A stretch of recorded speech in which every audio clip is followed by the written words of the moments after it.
ఇవన్నీ కలిపితే మీరు చూస్తే tariff increase 16,699, true up or fuel surcharge. నాకు ఇవన్నీ కొత్త పదాలు అప్పట్లో లేవు. నేను ఉన్నప్పుడు నేను కరెంట్ ఛార్జ్ ఒకటే వేసేవాళ్ళం.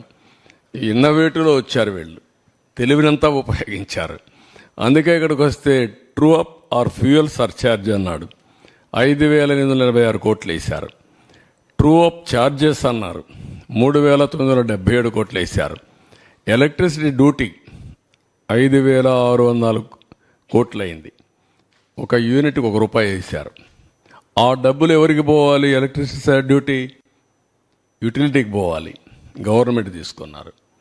గవర్నమెంట్ ఇవ్వవలసినటువంటి టారిఫ్ వేరియేషన్ ఉంటుంది. అగ్రికల్చర్కు మేము గ్యారంటీ ఇస్తాం, అది గవర్నమెంట్ పే చేయాలి, అది పే చేయలేదు.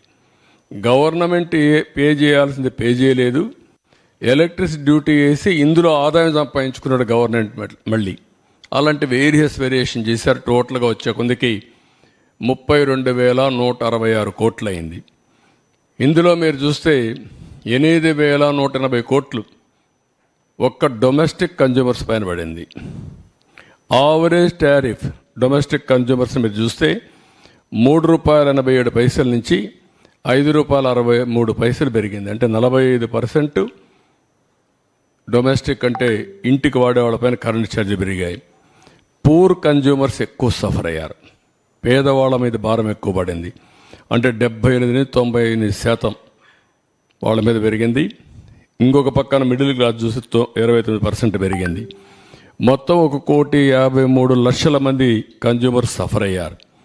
ఇంకొక పక్కన పెండింగ్ ఉంది. ఇప్పుడు మళ్ళీ 17,137 కోట్లు ట్రూ అప్ ఫ్యూయల్ ఛార్జెస్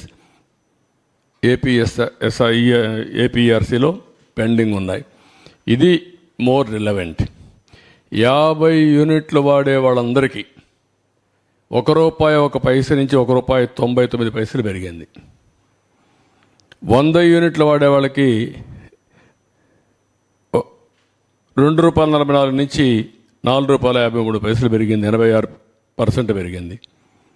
200 యూనిట్లు వాడేవాడికి ₹6.32 నుంచి ₹1,123 పెరిగింది. 78% పెరిగింది.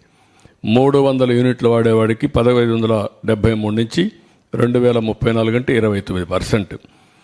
ఎప్పుడూ మాట్లాడుతూ ఉంటాడు పెత్తందారులని. ఈ పెత్తందారు చేసిన పనికి పేదవాడు చితికిపోయే పరిస్థితి వచ్చింది. పేదవాడి మీద భారం పడింది.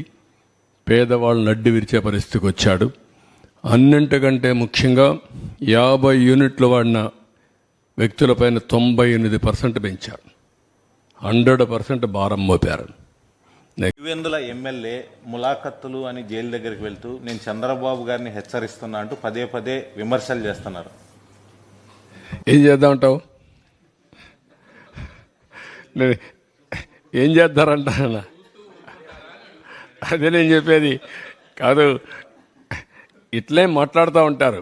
ఇప్పుడు ఇంకోటి గుర్తుపెట్టుకోవాలి. రాజకీయ ముసుగులో కరుడుగట్టిన నేరస్తులు వచ్చి రాష్ట్రాన్ని లూటీ చేసి, ఆ లూటీ చేసిన డబ్బులతో ఎక్కడికక్కడ బ్రైవింగ్ ఇచ్చేసి వ్యవస్థలకే ఒక ఛాలెంజ్గా తయారైపోయారు. అదొక సమస్య ఉంది నాకు ఇక్కడ. మీరు గుర్తుపెట్టుకోవాలి, వ్యవస్థలో 5 ఏళ్లు సంపాదించిన డబ్బులుంది.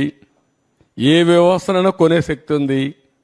ఆ వ్యవస్థను కొనే పరిస్థితికి వస్తారు. అందుకే మార్నింగ్ కూడా బ్యాంకర్స్ అని చెప్పాను, 200-500 రూపాయలు రద్దు చేయండి, క్యాష్లెస్ విలేజెస్ ఉండేట్టుగా ఎక్కడ చూసినా డిజిటల్ కరెన్సీ ప్రమోట్ చేయండి మీరు అని చెప్పాం.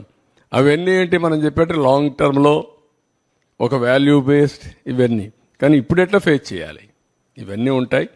ఎవరు ఎన్ని అరిచినా, ఎన్ని బెదిరింపులు చేసినా ఐఎమ్ వెరీ క్లియర్, ఎవ్వరు కూడా నేరస్తులు తప్పించుకోలేరు, అవినీతి పరులు తప్పించుకోలేరు. ఎక్కడా విక్టిమైజేషన్ ఉండదు ఈ గవర్నమెంట్లో.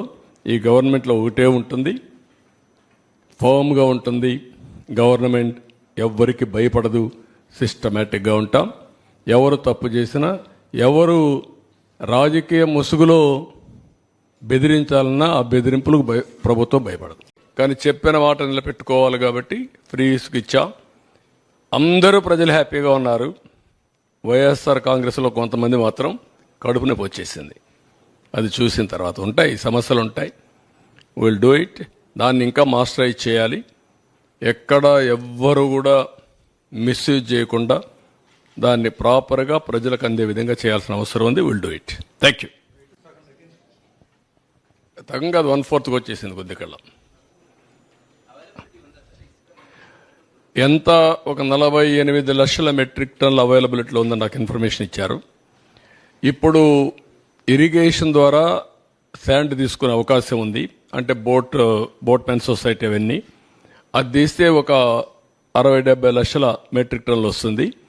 ఆ రేటుకే వాళ్ళు చేసిన రేటు సేనరైజ్ చేసి ఎక్కడైతే అక్కడ తీసేపోమంటున్నాం. జిల్లా అడ్మినిస్ట్రేషన్ డిసైడ్ చేసుకుంటారు. ఈ 3 నెలలు మేనేజ్ చేస్తారు, తర్వాత కొత్త పాలసీ వస్తుంది.